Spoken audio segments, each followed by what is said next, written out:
Welcome to the C-Bin podcast, a show where artists and musicians with an axe to grind throw things deep into the abyss of the C-Bin.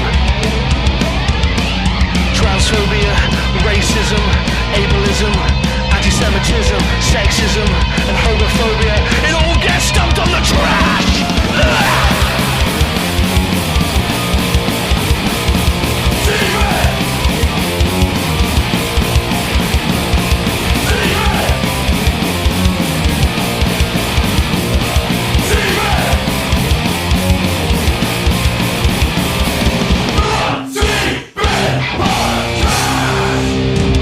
How's it going, everyone? Welcome to the motherfucking C-Bin podcast. It's me, everyone's favourite, big, voluptuous, delicious Daddy-O.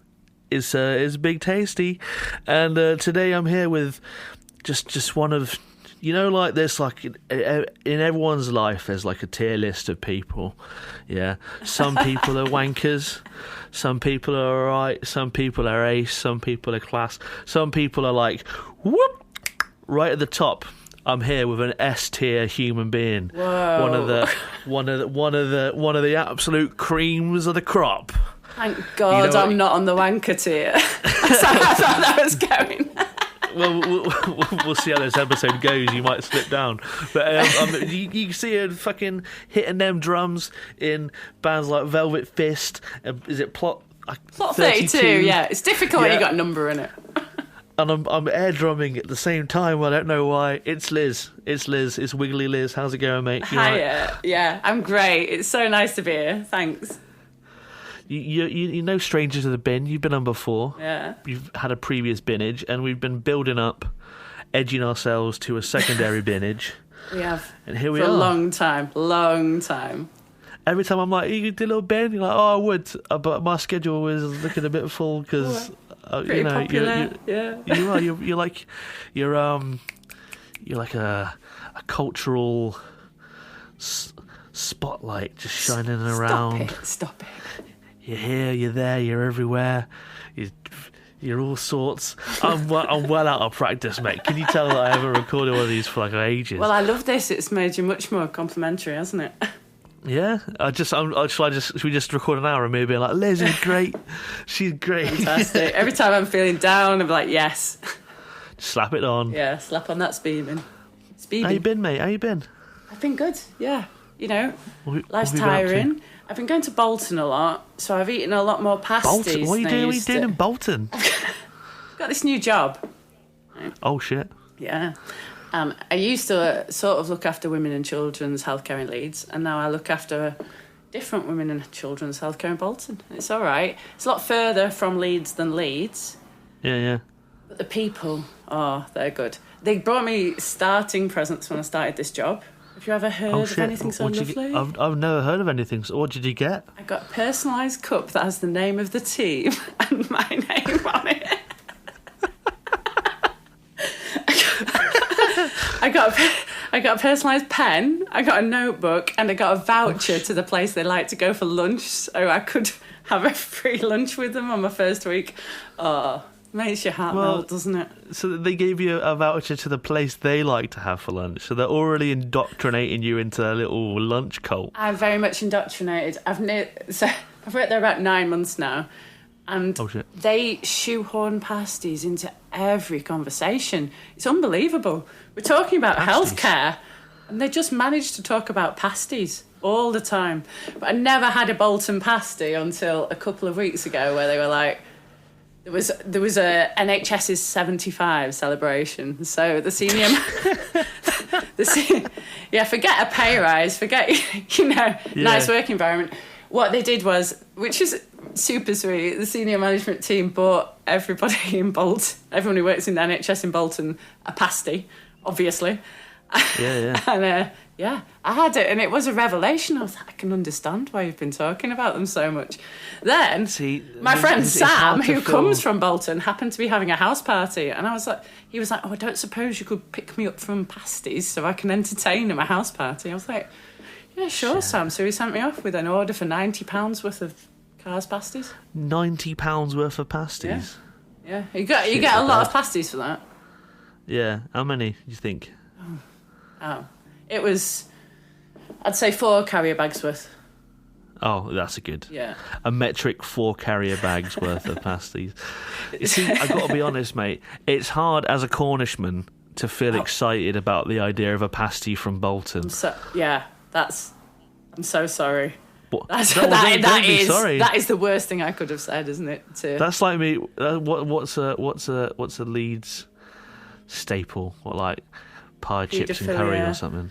I don't know. Just trying to think of famous things that have come out of Leeds. Yeah, I mean, maybe like, oh yeah, I went to get some Cornish chips with pay wet, and that's a Wigan thing, isn't it? I don't know. Wigan, yeah, next to Bolton, very similar. Yeah, same thing. It's all the same area. All the same to us. Greater Manchester, it's all the same. Just rains. What's inside a Bolton pasty then? Give me some ingredients. I'll tell you the two I've had. First one, meat and potato, generic meat. It could be anything. I'm guessing it's sort of offcuts of beef, but it tastes beautiful. Very mushy. Like, there's no texture at all. It just tastes like you're eating baby food inside pastry, but somehow the spicing is just right, you know? Ooh, yeah. The second one that I've had, cheese and jalapeno. It wouldn't be my first choice, but, they just get the balance of the flavours really, really good. Just cheese and jalapeno. Well, I mean, I'm not privy to their secret ingredients. It could be anything, but the flavours I picked out were cheese and jalapeno, and that's what was on the box. Well, it does sound delicious. I realise in the Cornish pasty league, I mean, that's nowhere near, is it? You've got hundreds of ingredients. They've got their own textures, flavours. Look, listen here, me handsome, right? Here's what's going on. So inside a lovely traditional Cornish pasty, you get skirt steak, lovely bit of steak, and you get some fucking teddies. You get some swede, a little bit of onion, lots of bloody salt, lots of bloody pepper. You crimp them up just nice. Fucking handsome. Right. Do you understand what I said? I think I grasped it, yeah. You liked it. There was some steak, there was some vegetables, and you thought it was handsome. Yes, it was very handsome. Yeah. George Clooney 2003 handsome. Which film would that be? I don't know. I just thought of what's a good middle of the road era Clooney. Yeah. I've never been into Clooney, me. What? Just a bit thin. Clooney. Bit thin. Oh, you do like him beefy. That is. I forgot who you're married to. Yeah. Oh, anyway, speaking of things I can get in the bin, like things that aren't pasties but cool pasties. Yeah. What have you got for me for the bin that's in the sea? Oh, hit me. What should we start with? Eye tests. Right, yeah. You're talking to a man who's got a lot of experience with having his eyes meddled with. Yeah. So, give me the spiel. Okay. Give me the spiel. I'm not against the concept of testing one's eyes, obviously. Important to know what's going on with your eye health. Stuff. It's the window to the soul and to the diabetes and to all the other stuff. But in this modern world where they have MRI scans and CT scans and they can do anything... If your eye prescription is based on how thick or thin your lenses are, surely there's a better way than getting you to... I feel like they're trying to trick you. They know what they're putting in front of your eyes, and they're like, is this better? Is that better? Is this better? And you're like, that's just the set. I don't know. They're trying to catch you out. I don't know anymore. Trying to catch you out. Yeah, I feel like it's all blurred into one. Even the bit where you've got to read the tiny letters, they're like, go on, give it a go. I'm like, I can't really tell. Is it a C? Is it a D? Well, they're like, what do you think? I'm like, well, what does it matter? Why are you trying to make me guess here? It just makes me feel stupid. Yeah, I can't fucking see it. Like, if I guess it right, does that mean that I don't get that prescription? And why are you doing this? Is this better? Is this not better? Almost every time I'm like, I'm not sure. They're very, very similar. And they're like, well, just go with your gut. And I'm like, is this any way to do a test? Really? I don't know. And I'm sure they know what they've put in front of your eyes. They do it multiple times sometimes. It's just their attitude.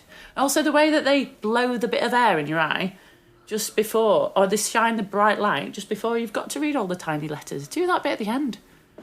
You're ruining it. Don't compromise. That's like going for a driving test, and then they like kick you in the fucking shin or something, so you can't put the brake down. Take 6 shots before you do the driving test. It's not how it goes, is it?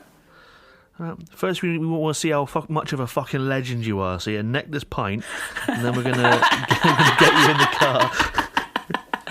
Let's see who wins beer pong. Yeah, and then if you can drive. I do get that when I'm sitting in the chair, in the eye chair, the optician's chair, the throne of eyes, the eyeball throne. I do get that thing where I'm like, are they trying to catch me out? Like, if I'm like, I don't know, like, I guess this is clearer. Like, oh yeah, well that's not the prescription was before. It's the only time in my life where I feel like I'm guaranteed to fail this test, whatever happens. I'm trying my best. You think I'm an idiot? You're taking me for a fool. You ever when you did like your GCSEs or something, did you ever have a moment where you sat down and you were just like, I didn't revise for this at all, I have no idea what's going on? Every single one, yeah. You're just staring at the paper, just like, the future's right ahead, is sitting in front of me. Oh no, I didn't do that. I always read the book the hour before and then I was always so cocksure. I was always so certain that my brain just would know. Yeah. Would just absorb it. And I'd sit down and I'd stare at that paper and I'd think, oh, fuck. Shit. No, only once in my whole life have I had that. And it was, this isn't great preparation for an exam, but I'd been out drinking till 6 a.m. and the exam was at 9. Classic. Yeah, this was at university. It was in computing, which is not a module I ever attended any lectures for, and didn't borrow the textbook. So I'm not sure what I expected. I fell asleep for half the exam. I thought I got to university, but I was a bit late, and I was like, well, I don't want to walk in late, and I also do feel a bit peaky. So I went to find the sick place where sick people take the exam. Like some leper island. Yeah. I did it from there. It was a 3-hour exam, and I fell asleep for an hour and a half of it. But that sounds classic. Still, they gave me 41, so I feel like, that was a pass. So it was fine. Didn't they just walked in and, as you were sleeping, they were like, "Oh, she looks quite sweet. Give us a point." Give her a point. Yeah. And computing needs more women in it, doesn't it? So balancing it. What kind of... Who's doing computing? Not me, clearly. Yeah. Who are you trying to be? Data from Star Trek? It's the future is computing. I'd have loved it if it loved me, but we weren't happy bedfellows. It was they clashed it with all my other modules, and I did biology and I did management studies, and none of it really worked together. Incoherent. You did biology and computing? And management studies, yeah. Jesus Christ, are you going to manage a corporation that fuses otters with fucking robots? I'd have thought so, like out of a film in a lair underground, yeah. Yeah. What would you call your company? What you don't see in those films is the operational management that goes into it. Which must be huge, mustn't it? Yeah, you don't see the evil mad scientist sitting through his exams, just like, God damn, I just want to put lobster claws on a squirrel. You just need to have your annual appraisal. This is very important. Yeah. Yeah. They haven't got like their progress review with their like superior mad scientist. Just like, so tell me, Dr. Madness, how do you think you've done? Quite well. That was my dream, but unfortunately squashed. Yeah. Well, that does happen. So what we're saying, eye tests.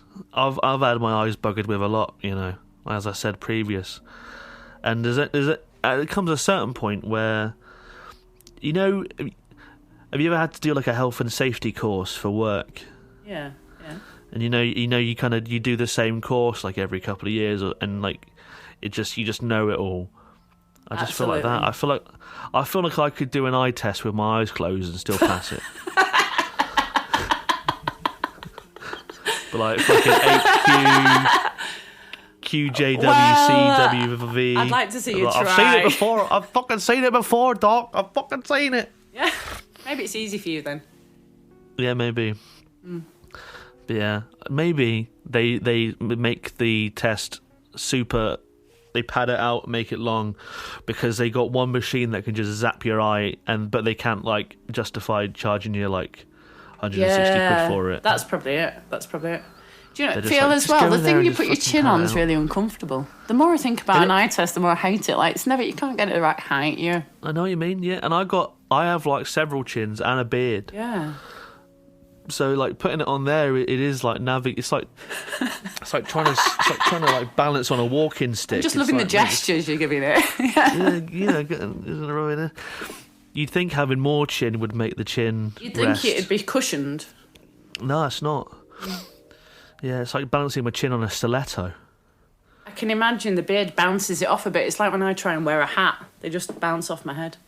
Yeah, and also like I'm a sweaty guy, so like I put my head on the thing, and they're getting close with their little implements of eye measurement, and I'm sweating and I'm breathing heavily because I can't breathe because I'm like I'm made out of like 50% chungus, and it's just not a nice thing, and I feel bad for whoever's doing the appointment because they're probably like fucking hell, mate. Do you ever say that? Do you ever say as you go in, I'm going to be pretty sweaty, I'm going to breathe heavily, just brace yourself? Yeah.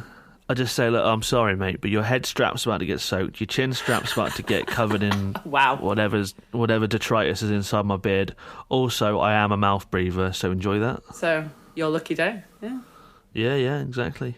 During COVID times, it was even worse when I had my mask on, and it was just like... Oh, tell me about it. Yeah, I proper felt like I was being probed by aliens. Yeah, it's the worst. Yeah, but eye tests are important, so I don't know. Let's call this the methodology of the modern eye test. You know what? In one sentence, you've completely won me over, Liz, and I'm going to throw it in the bin. So listen for the splash. In it goes. Bang. Brilliant. Thank you. Yeah. You are most welcome. While you have a sip of your Red Stripe, I'm going to have a sip of my Lidl's Freeway Tropical Crush pineapple and grapefruit. Oh, three-way. Yeah, three-way Tropical Crush. I thought you were about to drink undiluted squash then. I thought that would be a baller move. But it's a simple soft drink, isn't it? Yeah, simple, What was it, like 80p a bottle or something? Yeah, that's good. I should have poured it into a glass, really, but, fucking... Why? Just on on my account. Yeah, just to be like, just so I feel sophisticated. Oh, yeah. Don't worry for me. I tried their version of White Monster this week for the first time. Oh, shit. What they have their own version of White Monster? No, sorry. Aldi, not Lidl. Oh, Aldi do. Yeah. It was great. Does it taste the same? It's a tiny bit sweeter. It's like the White Monster was about 5 years ago before they slightly changed the recipe. Don't know if you're aware of the subtle differences. I was not aware of the subtle difference, but I do live on a diet of mainly White Monster. So Do you? I love it, mate.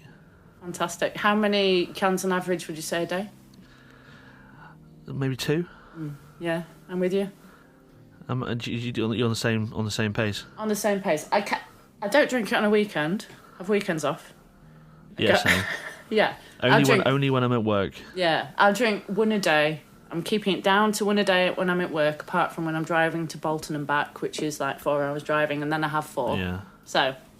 Damn. Today is a 4 Monster day. Yeah. I used to have 4. Back when I was working selling Pokemon cards to kids, I used to drink 4. But now I'm... I assume 4 keeps you down with the kids, because they love it, don't they? Yeah, I got to stay in the same level as them, so I got to stay hyperactive. But I have 1 in the morning, and then I have 1 in the afternoon when I flag. Yeah.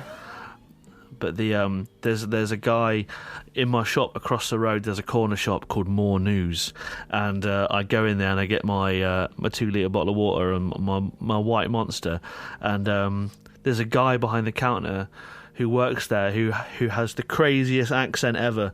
So he's Jamaican and he's got a Cornish accent. So he speaks in patois but with Cornish slang sayings thrown in, and it's fucking mental, and I love Brilliant. it. And can you do an impression, or would it be too racist? I feel like that might be like creeping on the borderline of not being right. But imagine a Jamaican calling you me handsome. And then I get a couple. That sounds brilliant. I'll have to. It is brilliant. Come down for a visit. But the other day I came in and he didn't have White Monster, so I had to get the gold can, the pineapple can. Oh no! I've not even tried that. I'm a bit scared of it. It was good. Well, the aforementioned shop that's everyone's favourite to get everyone's favourite cafe in Bolton. They didn't used to stock sugar-free energy drinks, but I put in a request and now they do just for me. So that's good. Quite nice, isn't it? Making positive changes everywhere I go. Absolutely. You got to be the change you want to see in the world. Yeah. Speaking of which, what's your second bin? A second, right. This is just my bin because it's something I've had a lot this week. I think this month. It's when you're at uni, there's a lecture, or if you're at a conference, or if you're at a meeting. This might be quite a corporate thing. I don't know, but people will ask at the end, "Does anyone have any questions?" They're not really interested in questions, but they'll take a question if it's a question about the subject matter they've just talked about. Very rarely does anyone have any actual questions. You almost always get this sort of middle-aged guy who likes the sound of his own voice, who puts his hand up and then just launches into a monologue for 5 minutes that's roughly connected to the topic. It sort of demonstrates that he wasn't really listening and has no question in it at all. And then they're like, yeah, okay. He's just waiting for his turn to talk. Good point. Yeah, they're not asking that. They're not inviting. They're not saying, hey, does anyone else want to talk on this topic, even though I'm the speaker? Are they? Yeah. And I just think it's a waste of my time. Politeness. Waste of everyone's time. I wouldn't do that. But this is because I genuinely love questions as well. So if I've got the opportunity, I'll ask everybody a lot of questions a lot of the time. And they're taking up my valuable question time in that.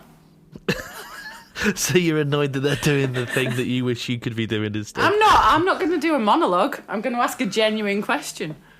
What kind of question are you going to ask? Well, I mean... I guess it depends on the subject matter. But very subject dependent, isn't it? Give me a subject, I'll give you the question. If I just done like... I don't have a generic question for any talk. That'd be much, wouldn't it? Yeah, so let's just say I just did like a 1.5 hour presentation about the importance of Shrek in modern day feminism. Yeah. I'd be like, now, does anyone have any questions? Well, okay. Well, I mean, I'd probably have picked up on one of your salient points and questioned you more about that without knowing about the importance of Shrek on modern day feminism. I might need to ask a comparator, you know? How do you feel like Shrek and Barbie compare? Would they get on? Do you think that Barbie is more or less of a contributor? Just keep it current, you know? Yeah. I say it's a very astute question that I need to ponder, and I'll answer at a later date. Let me throw it back out to the crowd. What does everyone else think? Yeah. It's love that response when I don't know the answer. Yeah. Let's open up a think tank. Let's get everyone involved. I know exactly what you mean, though. Speaking of, as Alpha mentioned, health and safety courses, I shit you not, a 4-hour health and safety meeting the other day. Wow. 4 hour. Is there some sort of massive risk to your health and safety? I mean, I work in the NHS where you'd think health and safety pretty much up there. I've only done 10 minutes every year in my life. Well, the thing they don't tell you about working in charity retail is we have to handle a lot of raw nuclear components. And I bet you handle a lot of soiled garments, don't you? Oh, for sure, mate. Almost every day on the daily, some piss, some shit, some blood, some all sorts. That's good. You know, it's a delicious snack. Black pudding-esque. Oh, get a lot of plugs, a lot of butt plugs. What plugs? We get a lot. Yeah, we get. Are you allowed to resell a butt plug? No, I just keep it for myself. Yeah. I'm collecting them like infinity stones. Have you got like a special shelving unit from now? Yeah, my own arsehole. But you know how Biggest the butt plugs have all. the little coloured gems on top. I'm trying to get all the 5 infinity stones. Yeah. And then you're going to get 5 butts together, like the Power Rangers, and they'll go off, kick off. Oh, man. But yeah, so I did this 4-hour course that ended up becoming a 5-hour course because some absolute wetty kept asking questions all throughout about things that they should have known about if they had just listened to what matey was saying. Because they'd be like, right, so, they do like a little presentation, all right, like this sign means it's hazardous to the environment, and this sign means it's toxic, and this sign means it's flammable, and they'd be like, okay, so if something were to be quite bad for the environment, would there be like some signage to indicate like it's quite bad? And it's like, you fucking that's not the donkey. Sort of person that annoys me, but it is like, that is funny when you get people like that, isn't it, who are like super keen but clearly just not taking anything in at all. Yeah I love those. We had one lady, because I missed the Southwest course, so I had to join in the Northern course. So all my impressions are going to be fairly Northern, because they're all, so they'd be doing talking about what to do if there's like aggressive customers.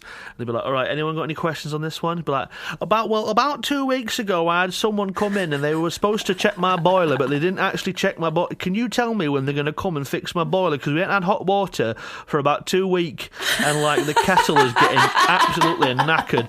It's like, fucking, why got who? How is he supposed to? He's the health and safety man. I'd love it if the health and safety man really stepped up, became his life coach. It's like, okay, clearly we're not going to be able to move forward before we've done a little bit of work with you, so let's do a group session. Let's all have a think about the solutions that we might want to progress around this kettle issue. Sometimes if I get caught in a situation like that, I just go to one extreme or the other. I'm either just, okay, I just need a cup of tea, so I'm just leaving, I'll be back when the next session starts, or I love it so much and I sort of get into the vibe of being annoying, and I'm like, can I ask? Let me ask some questions. I wanted to ask a question, which was just like, can I leave this call? But I wasn't allowed to ask that question because I had to be in it. You could have asked. I could have asked. No harm in asking. I would have been told absolutely not. If I was to ask a question on that call, it would definitely have been about the man's kettle. Yeah. I would have been like, so what's the precise weight that I can lift on my own? And is it alright if I do use a little bit of my back into lifting? Yeah. I feel do I have to lift with all of my leg? Can I put a little bit of my core into it? Because that's my strongest bit. It's unrealistic, isn't it, to not put any back in? They know that, we know that. Who are they trying to kid? And also, when I lift a heavy box, I definitely feel strain in my arm muscles. Does that mean I'm lifting with my arms as well as my legs? Like, where do we draw the line? Sometimes my eyes start bulging out. What am I to do about that? Sometimes I shit my pants. Does that mean I'm lifting with my anus? Actually, the one way to improve any meeting like that is start talking about IBS, I find. Yeah. What do I do when I'm lone working and I need a shit really bad, but the shop's so busy that I can't close? Like, can I shit in like an Oasis bottle like I'm in Reading and Leeds Fest 2015? Or like, what do I do here? That's such a good call, isn't it? Because they do have a nice wide open top. Yeah, you want a wide mouth. Yeah, good bottles for that. Oasis, Yazoo, Love that. Love that before we started, we were like, we're going to talk about shit in a bit, but not too much. And now we've just brought it right in, unnecessarily. Yeah. When you text me and you said, all right, I'm at the computer, I'm ready, I think. Yeah. I was pooing at that precise moment. Well, yeah. You should have said. You should have said. But I wanted to, but I didn't want to lead with that, It's been a while, hasn't it? You need to warm back up to each other. You can't just go in with, I will, but at the minute I'm just fucking squeezing out a fucking nutty. I can't. Give me a moment. Yeah, sure. I think it's got to go in. It's got to go in because it's just, you're just wasting everyone's time. Like, don't, just stop asking questions and don't make it a 5-minute long spiel. Just give it some time. And fuck off. It's like people turning up in the whole football kit to a football game, isn't it? Nobody's going to invite you on to play the match. Just because you keep talking, they're not going to be like, oh, do you want to do the next lecture? Do you? That's such a brilliant thing. There's a show that I hate that. People that show up to match, like go to football games in full gear. It's like, what are you doing, mate? It's like people that show up to wrestling matches with replica belts. It's like, you're not the champion. What are you pretending like you're the champion? Can I pin you for that belt? I mean, yeah. I like a replica belt. You wouldn't wear it to a wrestling match, though, would you? No, you wear it when you wear it at home in your own time. Yeah. Yeah. You stand naked in the mirror and pretend you're Shawn Michaels in the Playgirl magazine shoot. Absolutely. Right. Well, cheers for that. So you got 2 in. Listen for the splash. Don't know if I said that, but it's in. Biggity bang. Right, so I'm going to quickly thank my Patreon supporters. So thank you to Alex, Aidan, Sean, Adam, James, Kate, Christiane, Millie, Spallbags, Tim, Alex, CJ, Sniff, Jochen, CB, Fee and Peg, Rory, EJ, Jimmy, Mark, David, Will, Sarah, Matt, Ollie, Alex, Chris, Dale, Caroline, Dave, Will, and Cody. And I got no sponsors this time. Not anymore. So thank you to those guys. Thanks for supporting the Patreon. If you want to join the Patreon, and it'll be helpful. Speaking of questions, we were talking about questions.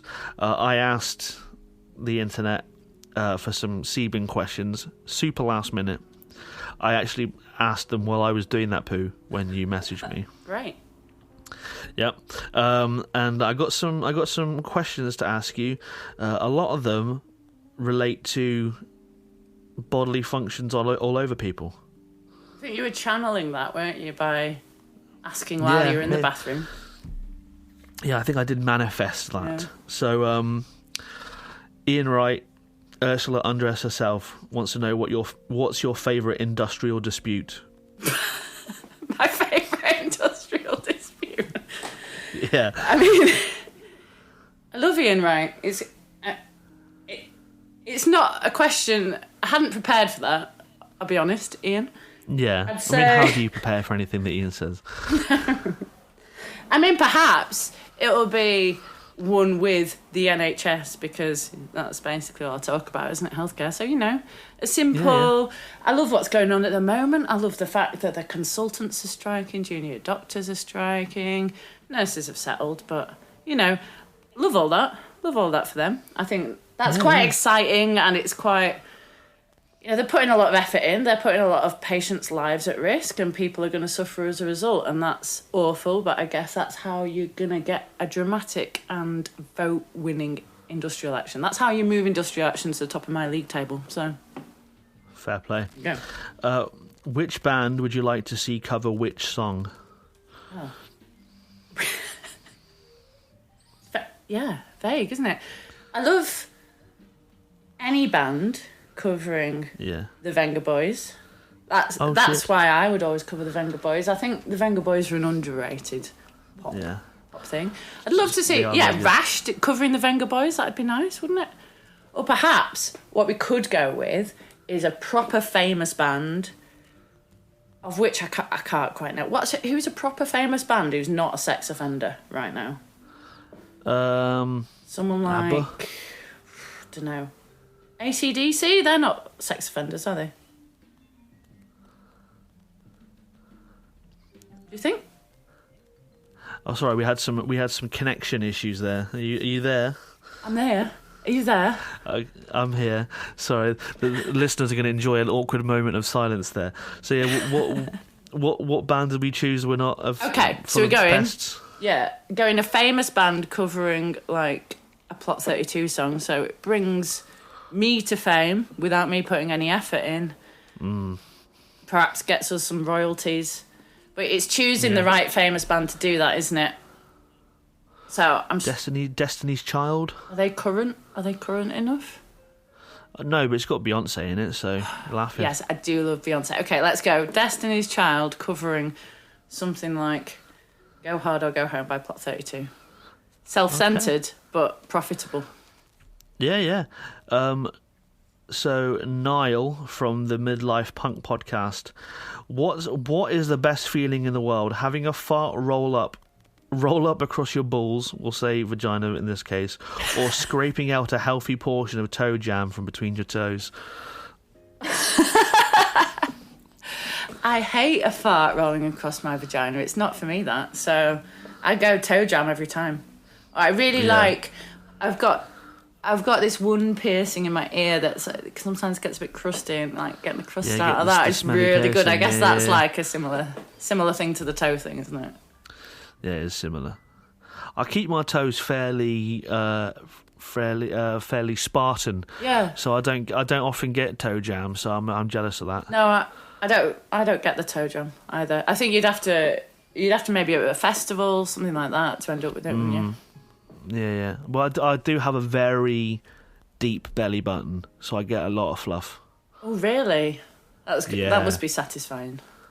It is, because especially if it gets forgotten for a while, and it's like, I've worn some blue jeans, I've worn like a red t-shirt. You get a lovely sort of confetti-like cacophony of colours inside the crevice. Wow, a rainbow. Yeah. That's great. Does it not just come out in the shower for you? No. No, when I say deep, I mean deep. My tummy button is... How deep are we talking? Woo! Oh, yeah, at least like 2 knuckles. 2 knuckles? That's great. Yeah. Yeah. It's, yeah. I think some, perhaps as part of the picture, the thumbnail for this podcast, you could try and build some up. Take a little mound of your rainbow. Really fluff. I'm gonna have a little look and feel now, actually, while we're doing this. No, it's looking pretty clean, actually. What a sight that is. I've let myself down. I've talked a big game and then could not deliver. Right, so Wes Jansen, shit on a celebrity. Which one would you do it in a sexy way, and which one would you do it in a spiteful way? Okay, I guess spiteful is going to be somebody like Boris Johnson, isn't it? I'd have I thought you were going to say Piers Morgan. Yeah. Any of them. The classic answers. I'm not going to go outrageous. There's nobody that's popular that I would shit on in a spiteful way. Quite like most people I've come across. So it's going to be, Piers Morgan probably causes more harm in the long run, doesn't he? Yeah, let's go Piers Morgan. I'd probably I'd drink a lot of alcohol the night before, maybe have quite a lot of coffee the next day just so it's a bit runnier, and then go for his eyes, I think. Drink a load of Guinness, make it like black yeah. Or beetroot as well, just to give him that, pretty freak him out. Thinking, is she ill? Is it? That's an extra dimension for him, isn't it? You'd have some comeback like, well, you call that shitting in my eye? That's what a pathetic display of shitting I've ever seen. Luckily, the fact it'll be runny means that some will go into his mouth, so he'll be limited from how much he can talk. What a pathetic... And we're like, shut up, Piers. Come near you. In a sexy way, it's quite difficult to envisage, if I'm honest. Who would you go for? Who's your celebrity crush?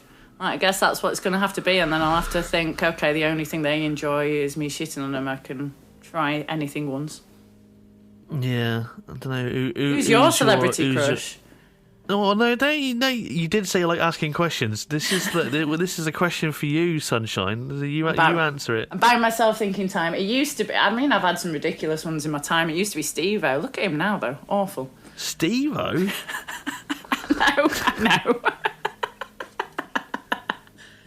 I mean, I can see it maybe now, but like Steve-O back then. Yeah, I like a daredevil, I think. Maybe... And that Johnny guy, he was always a bit too clean cut for my taste. Yeah, Johnny Knoxville, yeah. What about the guy who plays Aquaman and is in Game of Thrones, Oh, Jason Momoa. And it is a classic, isn't it? But, just shit on him, perhaps just on his chest or something. It'll be hairy, so it'll get caught in the hair, but shit on his chest. If he has a nice time, that's fine. He can go get a shower and then we'll be all right. He'd be like, Thanks for that, bro. I really like that, bro. Thanks for shitting on my chest. He'd be doing that like surfer thing, like that shaka. That's a great impression. Like, yeah. Liz, I just love that you shit on my chest.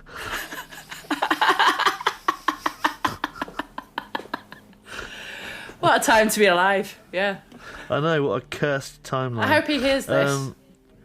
He's on the Patreon. He's an anonymous, like fucking £1,000 patron. Fuck, marry, kill. Prince Philip, Liz Truss's lettuce, or Piers Morgan. Once again, the Piers. Liz Truss is just her lettuce. I mean, that's... Yeah, just her lettuce. If the lettuce is divorced from the rest of Liz Truss, then I think actually that's the only choice to marry, isn't it? Because it doesn't have a... You know, your morals don't translate into your lettuce necessarily. Yeah, and also it's a fairly short matrimony. Well, it's not going to survive long outside of the rest of her, is it? Without a blood supply. So yeah.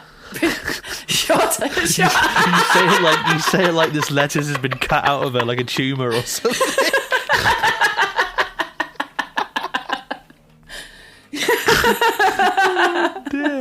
Yeah. So marry her. Who were the other two? Prince Philip. Yeah, well, you gotta kill him. I mean, you couldn't countenance fucking anything with those sausage fingers. Yeah. So that leaves Shag Piers Morgan. Yeah, I mean, they're already shouting his face, so... Yeah, it's fine. I'm used to it now. Yeah.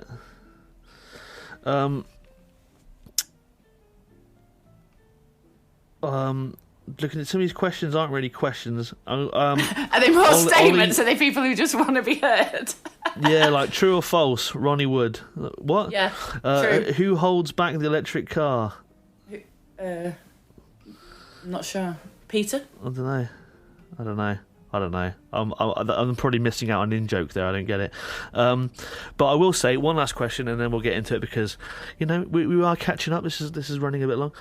If you had to make, without thinking too hard, a super group of people from bands in the UK, yeah, make a band for me right now. Right, please. I'd like to make the happiest band. So I'm going to go me on drums, Pretty Happy. Mm-hmm. Is it Beth on bass?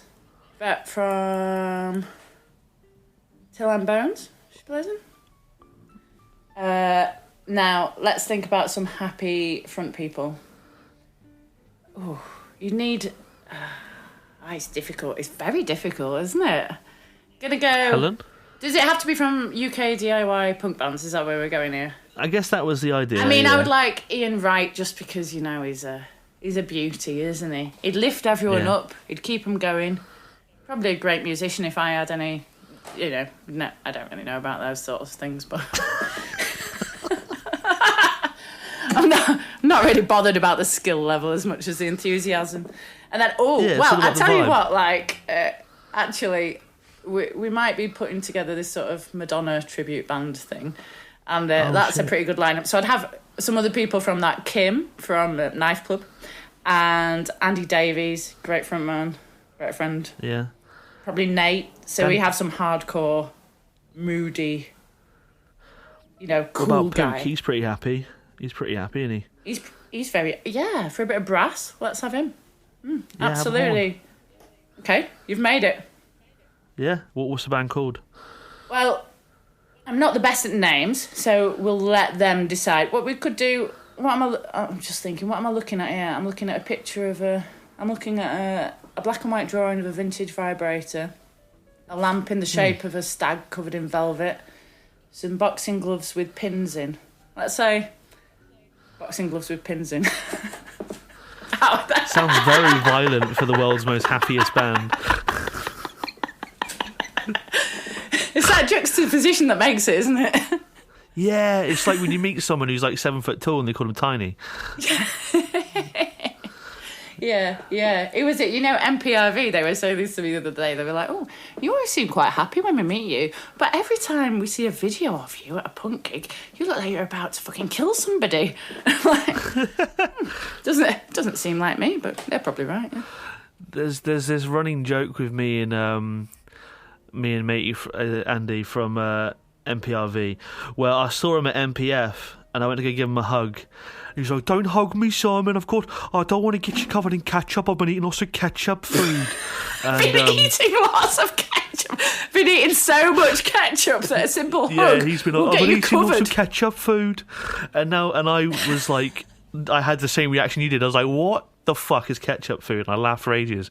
And then now every time I see him, he's like, "Oh, Simon, have you been eating that ketchup food?" And it's a beautiful thing. He's brilliant, isn't he? Really good. Yeah. He's a Leeds United fan, so you know he's all right.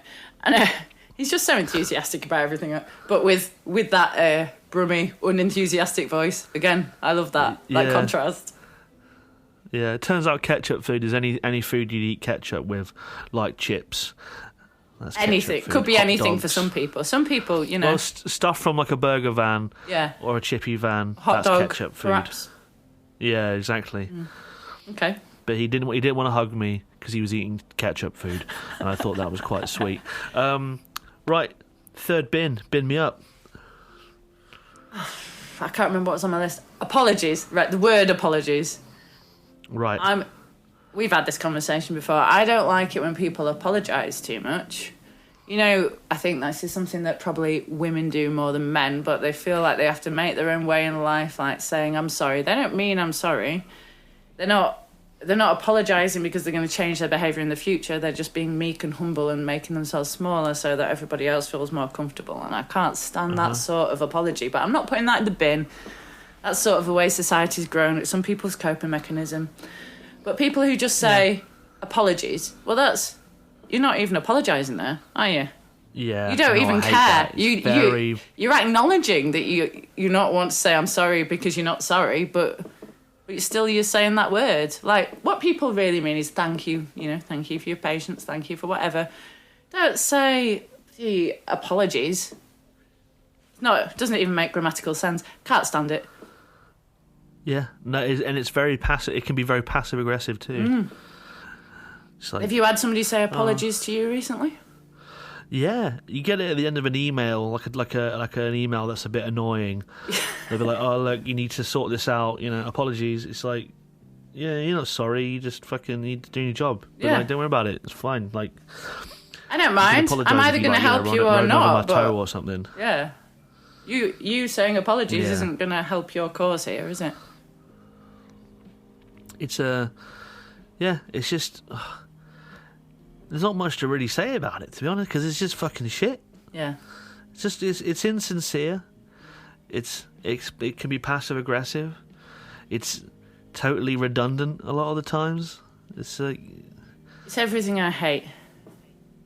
Like people saying, well, the thing is, that's not great, but they have to do that because they're biding time. Apologies is a bit like that, but worse connotations.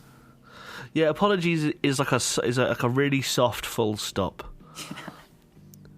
You know what I mean? Like saying like cheers, or like thank you, or just whatever. That's the end of a sentence. Yeah. But like saying apologies at the end of something is basically like being like, "I'm gonna stop talking now, but don't be mad at me." Yeah. It's like. But I know I'm just admitting in saying this that I've done something to make you mad, otherwise I wouldn't be bothering. Yeah. I mean, we've got in Leeds, when somebody says "I'm sorry" when it's unnecessary, we often say "I hope you choke and die," and that's just to try and break that habit.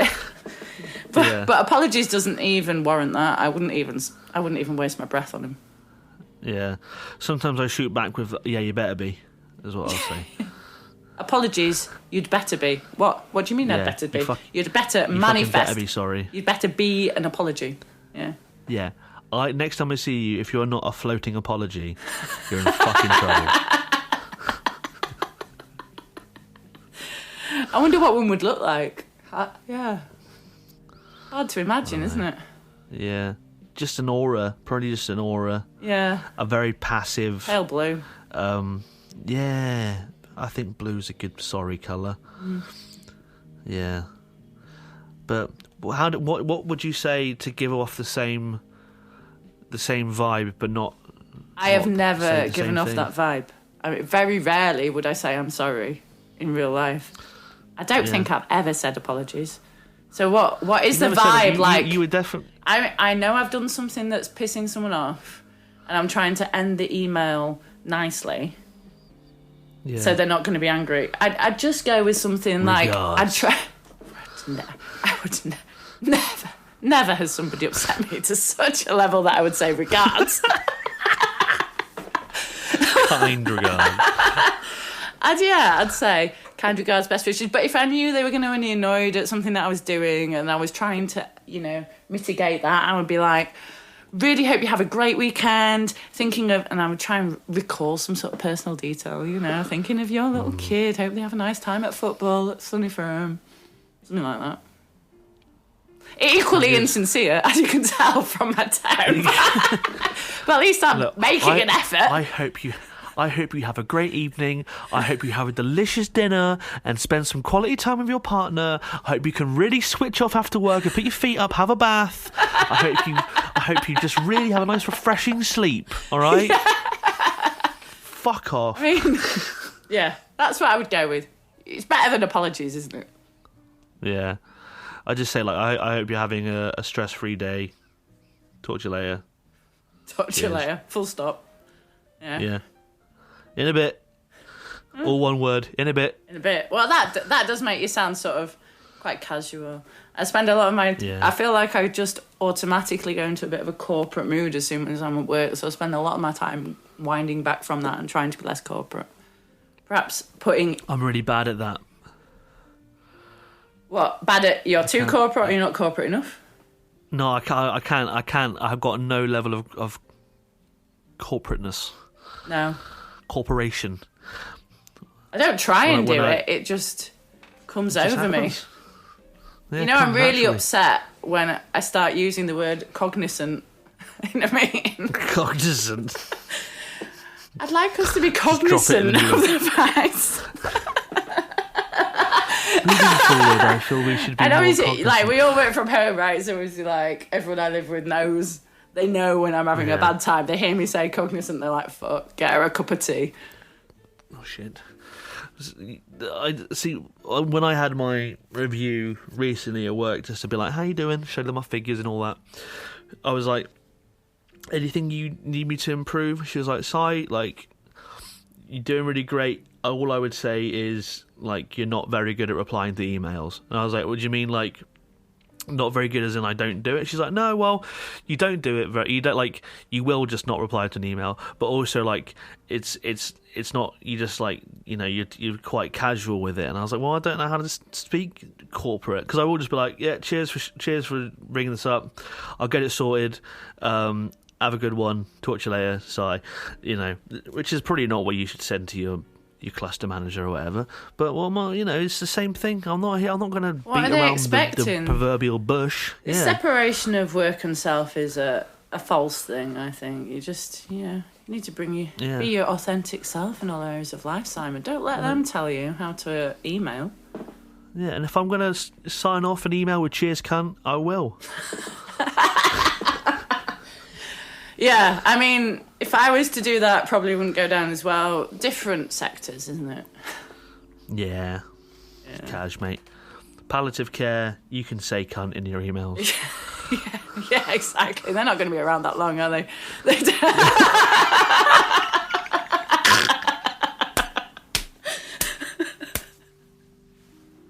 I'm not sending it to the people in the hospice. Just letting everyone know in hospice, I sold 500 quid's worth of bric-a-brac today, so your nurse is coming home tomorrow. Cheers, cunt. Cheers, cunt. Sigh. Big Tasty from Falmouth, 1296. Brilliant. Listen to my podcast. Oh, God. I think just the word apologies as a passive footnote on the end of a email or sentence can definitely go in the bin. Listen for the splash, in it goes, 3 for 3. You got the trio. Oh my God. This is a successful day for me, isn't it? It is. I think I'm just feeling quite liberal with my binnages. I'm just letting it fly. Yeah. Not to shrink your success here. I'm just saying. Don't worry. I don't feel shrunk. No, you shouldn't. You should never feel shrunk. Not in this society. No. Not in this economy. Right. So what's your fourth and final bin? Right. My last one's April Fool's Day. This is the one that I want to bin above them all. I think That's me hitting my chest like a gorilla. Yeah. Yeah. It's bad, isn't it? Like, I've never known a kind April's Fool.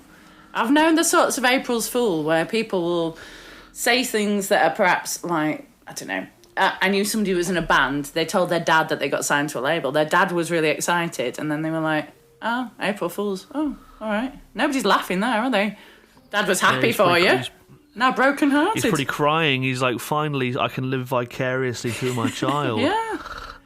Like, oh, it's just horrible. Like, what is? That's not what the basis of good comedy is. Putting other people down, is it? Punching down. It's not a good prank. It's awful. Although, I did just look up good April Fool's Day pranks before I came on here, just to see if there were any. And I did find one that I thought was quite good. But it's not really an April Fool's Day thing. Yeah, I can think of one. So you tell me yours and I'll tell you mine. You can get a GIF, that looks like the 3 dots typing. So you can just send that to people so they think that you're typing. I mean, I can see that'd be quite funny. Cause like, oh my God, I'm typing for ages. This is going to be great. And then don't get anything. Good. But again, it's just like, you've just caused a bit of disappointment in someone else's life. What's anyone gaining from that? Yeah. The only one I could think of that was genuinely good because it was a cultural moment that shaped a man's whole career is... I think maybe 15 years ago or something, YouTube made it so if you clicked on any video, it sent you to Rick Astley's Never Gonna Give You Up. And that was the start of the Rickroll. I just saw him at Glastonbury and he was the best. Like, so much full joy in that guy. Like, obviously he's got a second sort of career now because he never enjoyed it the first time round, and this time he's like, I'm determined to enjoy it. Yeah, Rickrolling is great, but it's not really April Fool's Day, is it? It's just... an everyday thing. It originated as an April Fool's Day prank from YouTube. Okay. So the whole man's career resurgence maybe might not have been a thing if it wasn't for April Fools. That being said, most April Fool's jokes are shit. Yeah, absolutely. Because everyone knows it's fucking April 1st. Yeah. It's like every band that's just like, oh, we're disbanding, or everyone that's like... I'm like, the ones I hate the most are when people are like, I have to be honest with myself, I'm gay. And then they'll be like, God. April Fools. It's like, why are you minimising like something really important to like a joke? Yeah, that's the way. I mean, I've never seen anyone do that, but I would hate that. Yeah, I used to see that a lot when I was in college. And one as well is people will like announce a lot of pregnancies, which can be really fucking hurtful for people that have struggled with that. It's just like, come on, mate. Surely they're not even laughing. Like, are these people that say, oh, I'm pregnant? And then everyone else gets excited. Oh, I'm fooled. What a prank. What a wholesome prank. What fools you've all been. Yeah, what a lovely gaff. I know. I mean, even in the rest of your life, when you're surrounded by fools, you don't go around pointing it out, do you? You don't make people feel like fools. Well, no. Some people do. Do they? You know what I'd love to see, though? Imagine if on, like, April Fools, Metallica were like, so, Lars has been found to be a pedo or something. Oh. Well, you wouldn't, you wouldn't know, would you? I mean, you'd be like, oh, shit. Yeah. And then they got cancelled, everyone's deleted them from all the tours, and a few hours later, they're like, April Fools, but it's too late. Hetfield's like, ha ha ha, it's your whole career, you nonce. Yeah. More unusual to find a band that's all right these days, isn't it? Yeah, it's not noncing. Not noncing. Difficult. Yeah. Difficult. Not impossible, but, sometimes it does feel that way. Not impossible. We probably between us could name a handful. Yeah. let's form a supergroup made out of nonce band members. But yeah, I think you know what my goddaughter, David Nat from F. Emasculata's daughter, she loves April Fools. She'll like plan ahead. She'll put cling film on the shitter. She'll put like, you know, sticky things in the fridge. She loves a prank. So I feel like April Fools is for kiddies. Yeah. You know? Okay. I've literally never met a kid who has been that into it. If she really does that. Yeah, that's like the stuff I've only read of in comics like the Beano. Never known anyone in real life clean film a toilet. Yeah. In our heads, we all wish we were Kevin McAllister from Home Alone. But like when I was like 8, I didn't know how to operate a glue gun. I didn't know how to make, you know, absolutely not. I didn't know how to make a zip wire between my house and a tree house. I didn't even have a tree house. I would still struggle to tear off the cling film in a straight line now. So, an 8-year-old me. How do you manage that? I mean, it's admirable, isn't it? You're right. And if that teaches people these life skills that we needed. Yeah, but then you grow up to make horrible April Fool's Facebook posts. Yeah. Yeah, it's like, perhaps it's actually adults that just need to go in the sea bin, eh? Yeah, I think if you partake in April Fool's Day after the age of 12, yeah, that's sensible. In the bin, yeah, in the bin. As soon as there's a teen the word teen in your age, it's past it, mate. Absolutely. Just like trick or treating, it's like, you know, when's the cut off point for trick or treating? I don't know. I mean, that's a strange concept, isn't it? You never get a trick, so it's not really a question. Sometimes they come to the door I say trick. Never have a trick. I got tricked. You did? Well, you live in... It's very different, isn't it, where you are? Yeah, it proper crushed my soul. Aww. I never enjoyed trick-or-treating, and after that, and my mum had to go to their house and then tell them to say sorry, and then I saw them in school, and then they laughed at me. Oh, so they came to your door... They said trick or treat. You said trick. No, I trick or treated at their house. Well, they can't. They covered me. They can't give you the trick. That's on you, surely. I thought you either do a trick or they give you a treat. They can't just start handing out tricks. I think they misjudged the arrangement because they absolutely covered me in cream. Oh wow! I got creamed. Were you upset by that? I was very upset. My Dracula costume was covered in cream. Ruined. It's not the goth vibe that Dracula goes for at all. Yeah.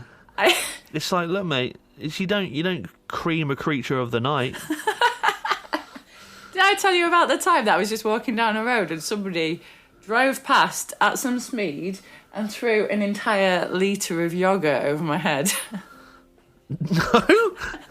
And I've got no idea how they did it. They're going quite fast. It must have just, like, been part luck, part skill. Did every drop hit you? Every drop. I was covered from head to toe in yogurt.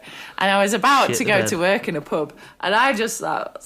It's just like, this is hilarious. Oh, this is the funniest thing that's ever happened, as if anyone does that. Why have they done that to me? I loved it. And then I did, like, a 12-hour shift in a pub smelling of stale yogurt. Shit, I was going to say, yeah, did you go home or no? I wiped myself down, but you can't, without getting changed, you can't get rid of that smell. You got a spoon and some Weetabix and you finished yourself off. Yeah. Yeah, nice snack. You must have had a good gut health after that. Well, I don't know if it was probiotic or pasteurised or what. I mean, never saw the label. Yeah, who knows? But yeah. Maybe it was fromage free. Yeah, sickly sweet. That'd be even worse, wouldn't it? That smell, that'd never leave you if you had a litre of fromage frais poured on you. Yeah, they just drove past you and squeezed out 50 frubes all at once. It's a drive-by frubing. Frube machine. The peach-flavoured frube as well, the one no one liked. Yeah. I didn't like any of them. No? That surprises me. You look like someone who would enjoy a froob. I'd have like one of those mulberry corners, maybe. Oh, but what? With the banana one with the chocolate flakes is my go-to. Oh. Not into that. I could fuck with it. Yeah. I like the ones with the little chocolate Weetos in it, the little rings. I never tried them. Yeah, they're good. Maybe that's something I could still try. I mean, I'm talking about it like that opportunity's over. They probably still sell them. Probably, most likely. Get the ones with the little jam corner. Think of the lives we've got ahead of us. Well, I know, isn't it magical? Isn't it marvellous? It is.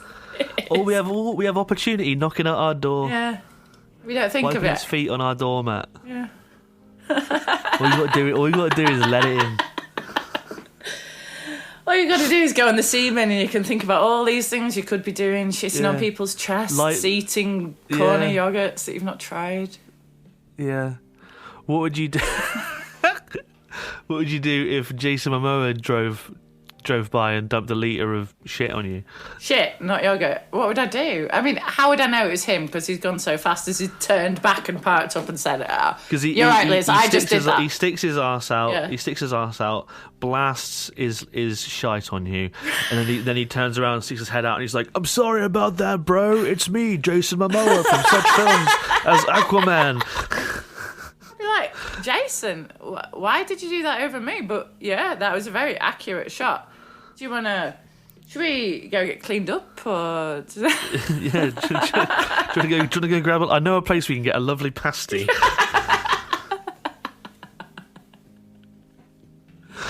Yeah, let me simply go find a flannel. I'll be with you in 5. And I'm going to start a damp cloth.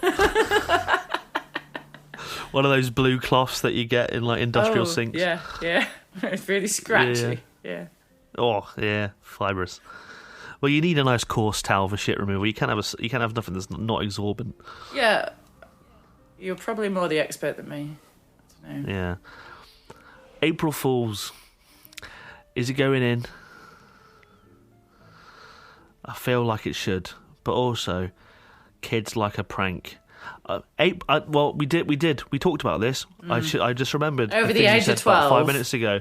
Yeah. April Fools over the age of 12 in the sea bin. Absolutely. Listen for the splash. In it goes. 4 for 4. Yes! You got the Kit Kat. How do you feel? How do you feel about that? I feel amazing. It's probably one of the proudest days of my life. Thank you very much. Jesus. This is someone who's been married. One of. This is up there in the top 30. Oh shit! Top 50. Yeah. One of. Yeah, I can deal with that. Yeah. Well, thanks for coming on. Do you want to let people know what you've got going on? What's going on with Plot 32? What's going on with Velvet Fist? You got what's going on? Velvet Fist are just releasing something. Probably will have released something by the time you listen to this. That's nice. A little new EP. There's a song on it about space, face, dinosaurs. It'll be great. Doing a little video with that.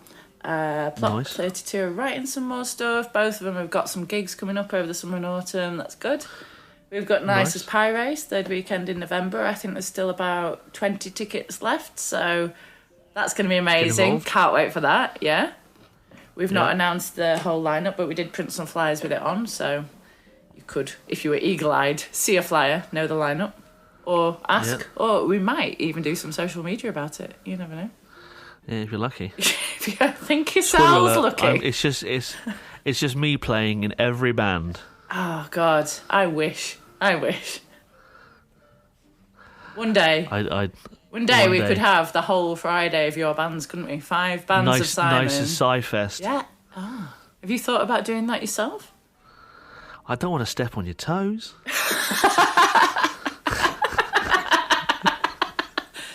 No, you're right. It'd be horrible if we fell out, wouldn't it?